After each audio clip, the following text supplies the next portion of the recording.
I like revolutions. You get to learn about a lot of different things, like people dying and people working together to revolution. In 1521, Spain sent Spanish colonizers to modern-day Mexico. Why? Probably for some of that Succulent. power-establishing land. Yeah, and resources too. My lord, why are you going to send so many people on a dangerous expedition that we don't even know will succeed or not? Because, my poor and naive, helpless royal subject, I want all of the resources there and to colonize that land so thoroughly that whenever you arrive there will be nothing but sand. What? Oh, you must have misheard me. I only want the best for my subjects. So, Spain sent colonizers to Mexico, mainly to gain more power and scope out the land for any natural resources. People then start to thrive there, establishing places to live and survive. Problems eventually arose with the political and social issues, and Mexico started to fight for their freedom from Spain. So, what went wrong? They seem to have been doing fine because they got sent there in 1521 and the revolution started somewhere between 1821. Well, Mexico slowly became its own country, despite being ruled by Spain, who was overseas, and this long-distance relationship ended up causing many different problems. Like any power-hungry nation that just wanted money and, power, Spain started to charge a bunch of taxes, and this was making it extremely hard to get the bare necessities like food. Mexico also never had any say in Spain's politics. Hey, I wanna vote on that bill where we're, not being taxed relentlessly. Too bad, poor scum. You're not a part of this nation. Well, technically you are, but... Social hierarchies also played a big part by dividing the nation into smaller factions based on power, and the Mexican people were just about done being oppressed by the system they didn't even get to have a word in. So, what did people do about this? How did they, start the rebellion?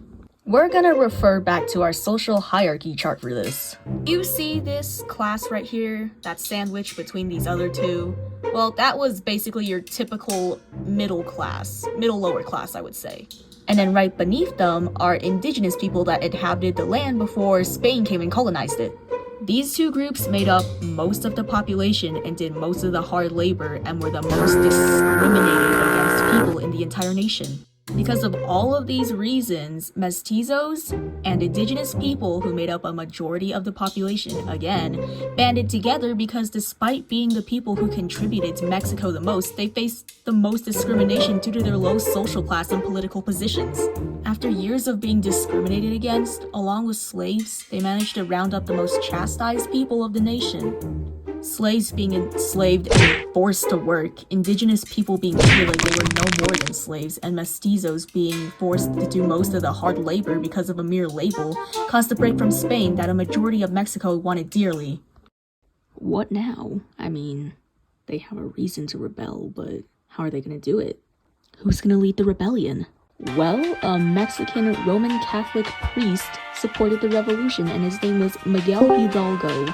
Hidalgo rounded up revolutionists and helped band armies. He's famous for his speech known as the Cry of Dolores. In this speech, he called for the end of Spanish rule, racial equality, and redistribution of the land that had been taken unrightfully from the people of Mexico. You know what? Hidalgo had a pretty good run until he got captured in 1811, which was followed by his execution by a firing squad. I will never go back on my word. I know what's right for this nation, and you hooligans do not know how to run it. I die for my morals. Jose Maria Morelos saw what happened to Hidalgo and said, hey, I'm gonna fight for my beliefs too. Oh no! Hidalgo, my inspiration. I will forever miss you. I cannot believe what those monsters did to you. Boss, what are you doing? Nothing. You saw nothing. So imagine how momentous it was for a brilliant military leader to lead armies that Hidalgo had already formed. Morelos was also a priest, and with his help, the power of the revolution started to climb. Being a big figure also made him quite vulnerable because he got captured, but it was in 1815, 4 years after Hidalgo got captured and executed. Knock knock! Who's there? Conservatives. You can probably imagine what happened to Morelos. Now the revolutionaries were left to fend and lead for themselves. After fighting a bunch of battles and winning the battles, some of them, they ended up living happily ever after and in their perfect little land of Mexico.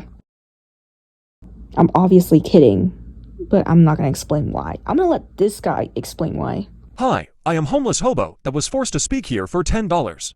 During the period after the war, many people rejoiced that they were finally able to break away from Spain.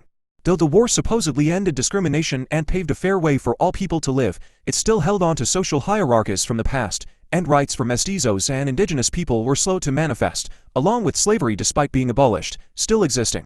Despite this, modern-day Mexico seems to be doing fine though, so I think everything eventually sorted itself out.